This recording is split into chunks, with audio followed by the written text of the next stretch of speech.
Hi, welcome to Inside Strategic Coach with Dan Sullivan. This is a bit of a twist on the show. My name's Gord Vickman, in today for Shannon Waller. Dan, how are you? How are you, Gord? I'm thankful that you're here. I'm also filled with gratitude for being here and filling in for Shannon today. Shannon will be back on the next trio of episodes. Dan, as we enter the holiday season in the United States, Canadians always find it a bit peculiar that Thanksgiving in the United States is so close to the holiday season. So it's almost like a double shot. You get to see your family once, and then a few weeks later, you see them again. One of the things that a lot of families do is they gather around the table throughout the holiday seasons, and they express gratitude. What are they thankful for? And gratitude comes up a lot in your conversations, being thankful for certain things. But you had an interesting twist on it in terms of why gratitude is so important for the entrepreneur. It's important for everyone, but maybe no more so than for entrepreneurs. Why is that? Well, it's really interesting because I find from coaching for 50 years that entrepreneurs tend to be a lot more grateful for their work lives than people who haven't created their own companies. And I find that entrepreneurs know what it's taken on their own part to grow their company, but they're also enormously grateful for the teams who allow them to kind of elevate themselves continually to focus more and more on where the most profitable parts of their business are. And their team members want them to do that for a lot of reasons, because team members who have an entrepreneur who's always focusing on what comes next, that's even more higher top line in terms of revenues, but bottom line in terms of profits, because it guarantees their ongoing jobs. You know, what they're working on, there's not going to be any disruptions. And the other thing is that entrepreneurs are enormously grateful for their check writers, the people who actually finance what they do. I get a double dose of it, as you mentioned, Gord, because I get two Thanksgivings because I live in Toronto. I've been here since 1971, so that's 52 years, and Babs has been here since 1976, and we've been together for 40 years, and we're very grateful for that. But gratitude is a very, very interesting emotion. I'll just give you one unusual thing about gratitude. It's an emotion that precludes all other emotions, especially all negative emotions. You can't be complaining and grateful at the same time. You can't be envious and grateful at the same time. You can't be anxious and grateful at the same time. So it's a universal negativity eliminator, gratitude. We do an exercise, I do, and every other team member and strategic coach starts every meeting with a positive focus of something you're excited about. And implicit in that is that you're grateful for it, something you're grateful for, opportunity, something neat's really happened, but it's all in the positive zone. And then after we've actually had the meeting, and all of our meetings are very project oriented and we make progress, you know, we're clearer, we feel more capable, we feel more confident about that. And then at the end, everybody finishes off the meeting by saying, here's what I like best about this meeting. So it opens with positive and then finishes with positive. And that's just uniform. That's standard operating procedure in strategic coach. One of the things I've heard clients say quite a few times is they carry the coach tools beyond their work life into their family life as well. And I've heard more than one client say on a few occasions that they start dinner, not just Thanksgiving or Christmas or the holidays, whatever you're celebrating, but they start dinner every night with their family with a positive focus. And they're getting their very young children into the swing of doing a positive focus. I start my day, I have this thing, it's sort of a twist on the positive focus. I just have a little sticky on my Mac desktop, and at the top it says, "Life is great." And then I have 3 bullet points. So I start every day with "life is great." It's a neat start to the day, because anything that you may have dragged from the day before, you're right, it just sort of washes away. And then you start your day on a positive footing and a positive note. I don't know. I found it infinitely helpful. And I wasn't doing that before I met you. Yeah. That was the inspiration for that. Was this something you've always done? We know a lot about your childhood because you've told us a lot of stories here on the podcast and throughout your work at Strategic Coach. But is this something that you had growing up? Were your parents tuned into this, or did you figure it out later on your own? Yeah, I think that I was consciously clear about it right from the start because I had a dream childhood. I mean, I go to conferences where there are entrepreneurial conferences. I don't go to conferences that aren't filled up with entrepreneurs. What I notice is one of the big drags for a lot of entrepreneurs is they're trying to get away from their beginnings. They're trying to escape from, maybe it was a matter of scarcity. They didn't have enough money. They grew up in families that were kind of fixed in terms of what the parents expected life is going to be and everything else. My experience is the entrepreneurial instinct starts before 10 years old. And it's demonstrated in what they choose to do with their time very early in their lives. And usually when the other kids are out socializing or they're into early romantic relationships, and then they have lots of play, which I'm a great fan of. But entrepreneurs, generally, you can see the instinct towards money making because the children who are entrepreneurial minded know that money is the key to gaining independence. And if they can make their own money, I know a lot of entrepreneurs, they had a sense that they were a cost to their parents, and they tried to establish independent income so that their parents didn't see them as a cost. So they, all sorts of jobs. I cut lawns. I was a paper boy. I was a caddy. That all happened before I was 16 or 17 years old. So I think entrepreneurs live in a different world in terms of things you can be grateful for, and they're grateful for their skill and they're grateful for the opportunities that they personally can open up for themselves. One of the things I've noticed, with very few exceptions, I've personally coached 7,000 entrepreneurs there and abouts. Next year is 50 years since I've been coaching. August of next year, 2024. I'm 50 years. Actually, this is the way I'm making my life. The thing about it is it was lonely. It was very lonely. People would look at it from the outside. They would say, boy, you had a really tough first 8 years from 1974 to 82.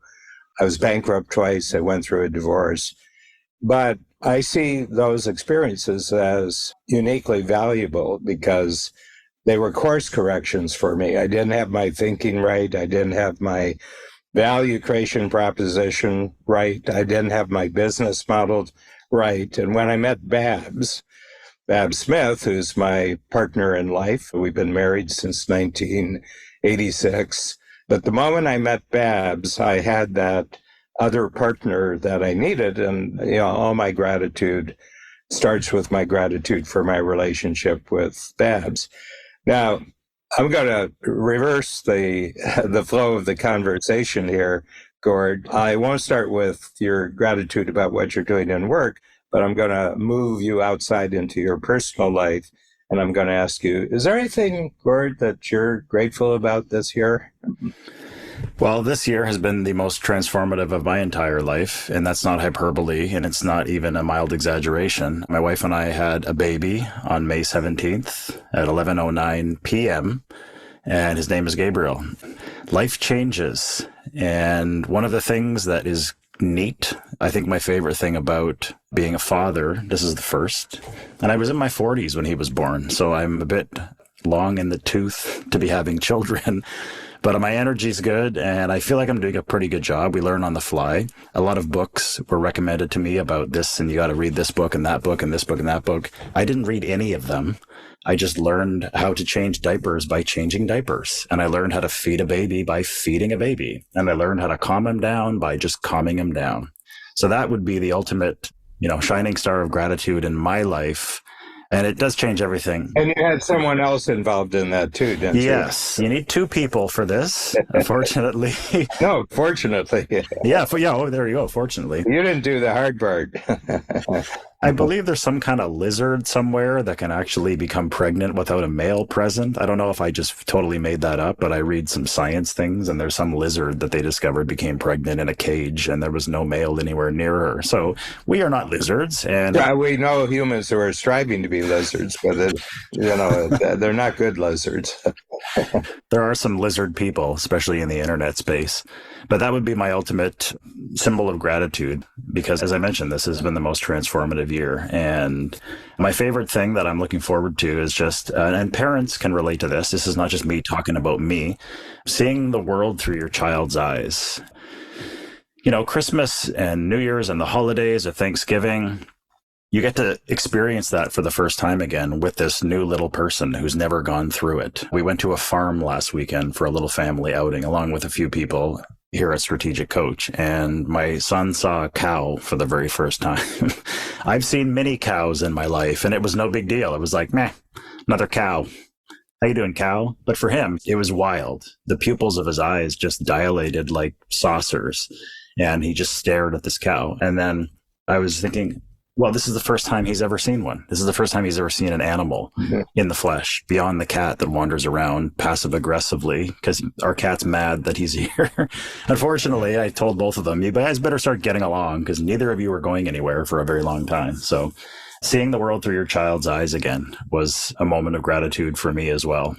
And I think that was, you know, it's interesting. It's a difficult job, but again, having that gratitude and, you know, living in a place where we have mostly peace and mostly tranquility, having some stability and security in life, and now having a wonderful, beautiful little family. I just couldn't have asked for anything more. 23 was a bit of a lucky number for me, even before my son was born in 2023. I'm not sure why. I suspect it's because when I played hockey as a child, the first sweater they ever threw to me on the Copper Cliff Flyers in Northern Ontario, Canada, was number 23. Oh.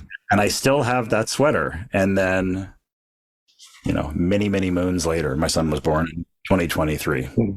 I'll talk about what you're doing as a unique ability and individual involved in unique ability teamwork in coach. But one of the things that I want to point out, gratitude doesn't happen naturally. It has to come from inside the individual. It has to be created inside of the individual.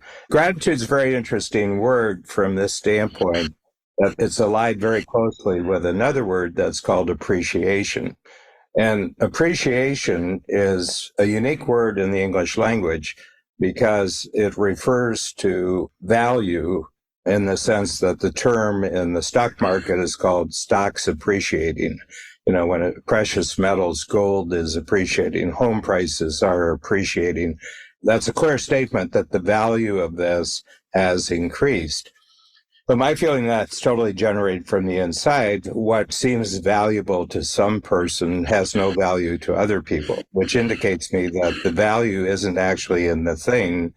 The value is in an appreciation that takes place inside the individual, that this is really, really valuable.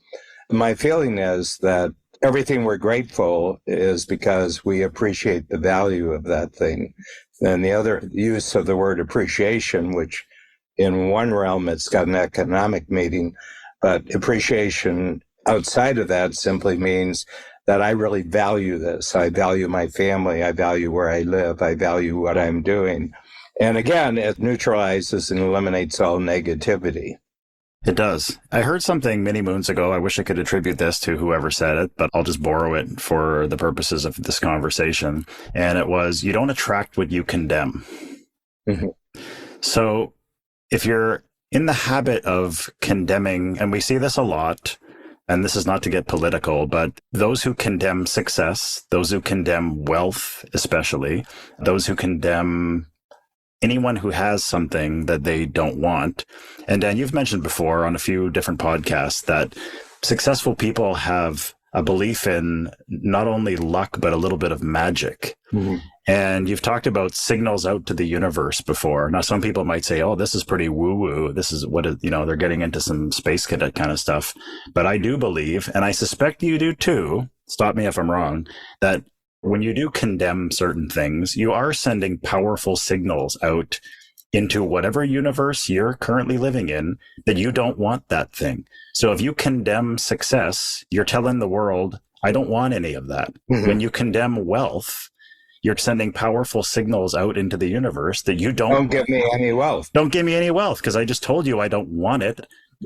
Am I on planet Mars here, or Yeah. is that something that you think, am I on the right track? Yeah. One of our main concepts in Coach is called the gap and the gain. There was a new workshop. I'm in Chicago today, which is our big conference center is actually Chicago because the largest percentage of our clients are from the States and they fly in from all over the States. And I'm grateful for Chicago because it's one flight from anywhere to get to Chicago. It's the only city in the United States that you can get more places with one flight to Chicago than any other place. We were just sitting around and one of the new clients, first workshop, and he said, "You've written a lot of books, and I think at last count it's 53. The one we're doing right now is number 53. And they said, of all the books, if you could only start again with one of the books, which book would it be?" And, there's a lot of big concepts out there that we're known for. And I had to think about it because I hadn't been really asked the question before. And I said, I'd start off with the gap and the gain. And the gap and the gain indicates how you measure your progress, how you measure your forward movement.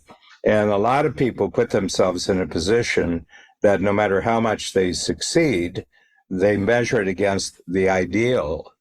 And they thereby eliminate all the value of what they've just achieved. And from the outside, it looks like they're very successful. But from their standpoint, it's their failure because as much as they've achieved, it counts as nothing against the ideal. Because the ideal is like the horizon, you're never any closer to the horizon. You're never any closer to the ideal. What you really would like to have, which you've never actually told yourself, it's just a thought, I can see myself where everything is ideal. And it's all made up. You're comparing actual progress against a made up abstraction. The other way is when you succeed, immediately turn around and say, how far have I come since I started this project? Well, I've made a lot of progress. It might not have been as much progress I want, but it's a lot further ahead of where I was, and throws you into an instant emotion of appreciation. But not only that, not how much you succeeded, but everybody else who helped you. We work in teams. I mean, whether you admit it or not, nothing significant gets achieved just on rugged individualism, and everything like that. So talk about now, let's switch back to your role as manager supreme of many podcasts in the Strategic Coach universe, our vast podcast global universe in which we have zero competition. Well, grateful that I had more than a lump of clay to begin molding. I had a somewhat of an idea of what I was going to be coming into and what I was going to be working with, but I was never starting from scratch. Now, I knew about Strategic Coach a little bit. I knew who you were before I joined the organization, and it would be exactly 5 years, October 2023. So I'm going to talk to you about this 23 thing, Yeah, there's something there. So gratitude for having supremely talented, wickedly successful, extraordinarily compelling, here as I pile it on for you, entrepreneurs to work with, learn from, produce, and promote. There was a lot to work with. And I know others who, rolling the boulder uphill with much less. I mentioned earlier the lump of clay. So here I came into the organization, I had plenty to work with. There was lots to mold, and there were limitless things, limitless opportunities with the entrepreneurs that you work with and host shows with. There's, our show that we do, Podcast Payoffs, the show with Shannon, Inside Strategic Coach, that I'm graciously filling in for today, humbly filling in for today. The show you have with Joe Polish, Mike Canings, Peter Diamandis, Jeffrey Madoff, Mark Young. There's just lots there for someone like me who's an audio professional. Steve Crine. Apologies, Steve Crine as well. There's plenty to work with. So the gratitude that I could express in terms of my role here as Strategic Coach is we will never run out of interesting things to talk about. And we're so glad you're with us and joining us today. It's just limitless. There's plenty for me to work with as a professional. I have an abundance of riches in terms of someone who produces podcasts and wants to make them shine and share them with the world. There's lots for me to work with. Yeah. If I could pinpoint and single out the single most, I wouldn't say maybe important, or the single most pronounced nugget of gratitude that I have is that we have an abundance of riches here at Strategic Coach. Yeah, and just to play a little bit of history for our podcast listeners and viewers, is that we put out a job offer into the marketplace. We used a tool of ours called the impact filter to set up just exactly what the job was, laying out that we're looking for someone who can help us achieve this and this and this and this. So I met you after about 3 or 4 stages of this process. But when it got down to just you, I created another tool, which is called the 4x4. And I said, this is how you have to show up when you're working with me. You have to be alert. You have to be curious. You have to be responsive, and you have to be resourceful. And then we want to see things happen faster, easier, cheaper, bigger. So there's 4 components. One of them is performance. That's the first one. The other one is results over there. And then I have one called being a hero. And if you really want to be a hero, here's some things I'd really like to see you pull off. And then I have another one, drives me crazy. And just to put you on notice here, don't go to any of these things, because it'll drive me crazy. And I don't care how good boxes 1 and 2 are. If you drive me crazy, you're gone. And so I sent that to him. And this before, I hadn't met you before. And you came in and right away you said, well, I got the clear picture of what you're looking for. Here's what I'm going to produce in the first 6 months. I'll do this, I'll do this, I'll do this, I'll do this. And then we were conversing, and about halfway through our first meeting with another person, Eleonora was with us. And I said, in case you're wondering, Gord, the answer is yes. And he said, yes, what are you doing? I said, well, I thought sometime during this hour, you're wondering, gee, I wonder if I get to be the podcast manager. And I just wanted to let you know that the answer is yes, you will be the podcast manager. And I said, I don't think we have to talk anymore. And then you left the room. And a few people around the table just sat there in stunned silence. So yeah, gratitude for that document. And entrepreneurs in Strategic Coach will be familiar with the 4x4. Fantastic document when you're looking for team members or looking for collaborations, any kind of thing, because it just lays everything out. That's a document that I'm grateful for, and I'm sure a lot of team members are grateful to receive that, because the whole point of it is there's no ambiguity in terms of sitting around wondering, gee, I wonder if I'm really hitting what I need to hit here and doing what I need to do, and I'm wondering if I'm on top of things. That 4x4 document that coach members will be familiar with has stood. I try to be a person that what you see is what you get. There is no secret Dan. There is no hidden Dan. Dan has no secret agendas. I said, I'm putting on the table everything I want to achieve. And I realize it's all teamwork. And to be the podcast manager, I can't tell you anything about your job. I can tell you what the results are that I want from your skills, but I have no idea. If I knew how to do it, we wouldn't be having this conversation, And what came into play here was your 20 years in the broadcast medium. And my sense is that podcasting, along with social media and a lot of other media, are replacing what we've thought of broadcast media, where you're talking at the audience. And I want to have a relationship with the audience. And you're the one who really clarified that in my mind. What we're selling on our podcast, we're not selling Strategic Coach. We're not selling, books. We're not selling anything that people can purchase. We're selling a relationship that you may like inviting me and, all of our podcast series and our team. You might like to set aside time every day, wherever you are in the world, just to tune in on a conversation. Yeah, and I'm grateful for that. Yeah. But just specifically, Gord, I'm going to ask you another question. Just in terms of a year ago to now, what are some things that you're really grateful for that have been specific jumps? Could be technological, could be the way we're thinking about it, could be our reach numbers and everything else. So just in relationship to the last year, what pops out for you? Grateful for AI. And I don't mean robots that are coming to get us. I mean AI, as I've experienced it thus far, has allowed us to remove the mundane and speed up, expedite, and eliminate the things about the production process that were not particularly fun, allowing us space, time, and mental clarity to work on and experiment with things that were not possible before due to time constraints. That's what I'm most grateful for in terms of those who create those tools. As an audio professional and someone who produced podcasts, me and everyone else on our team having been able to begin to experiment with those AI tools. That's what I'm most grateful for in terms of my role and the output that we're producing here. Yeah. Would you say you're more excited now than you were when you first started? Absolutely, because none of this Existed. None of this existed.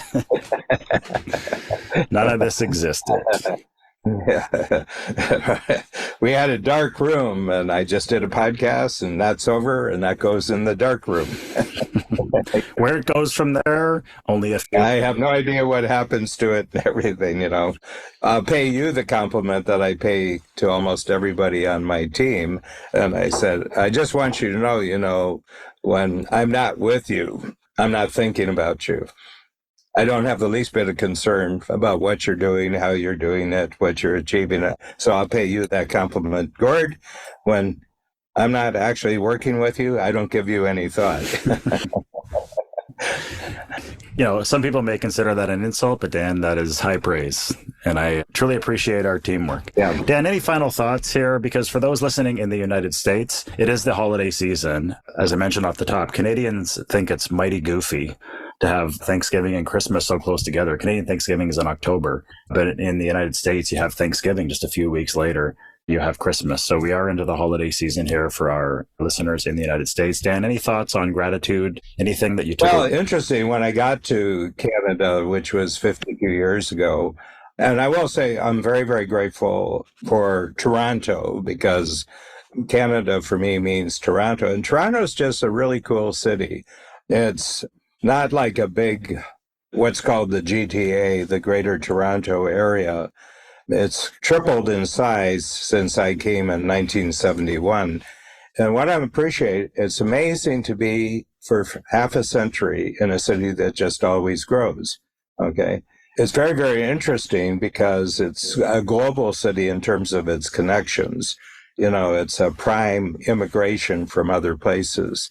Favorite, a lot of people from other places want to come to Toronto, but Toronto more than Canada. And the reason is the government is, relatively speaking, it's great government, just comparing against other places in the world. The economy is sound. It doesn't have the dazzle of a lot of the U.S. cities. And the only thing I find really amusing is that there's certain sections of the Toronto media that always use Toronto world-class city.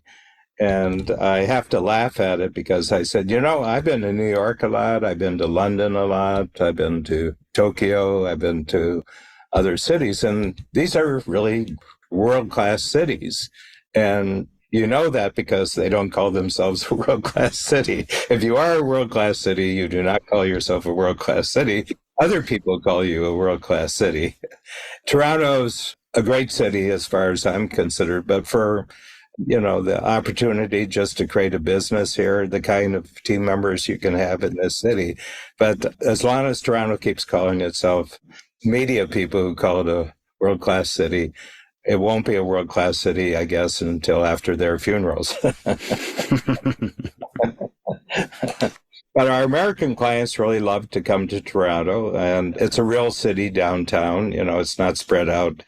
And I really love it here. And I've lived 2/3 of my life. I'm an American to the bone, but I call Canada America's biggest gated community. You have to check with the guard and certain things you can't bring into the country and let them know when you plan to leave. But it's been wonderful living here and allowed us to branch out to the United States, to the United Kingdom, which I love. I love London. I love where we go in the United States. The big thing I'll say about this is all the people who say, America is declining. America is falling apart. Canada's declining. Canada's falling apart. Great Britain is falling. I would say it doesn't have anything to do with what you're talking about. It has to do with you don't have the ability to appreciate and you don't have the ability to be grateful. Dan, I'm appreciative and grateful for our time together, and it's always a blast. And any final thoughts? No, I'm grateful Shannon was called away on an emergency to fill in somewhere else that I get to do inside Strategic Coach with Gord. And he's got a great voice. I mean, God, this is the voice at Strategic Coach. So anyway, it's been a pleasure. Thanks, Dan.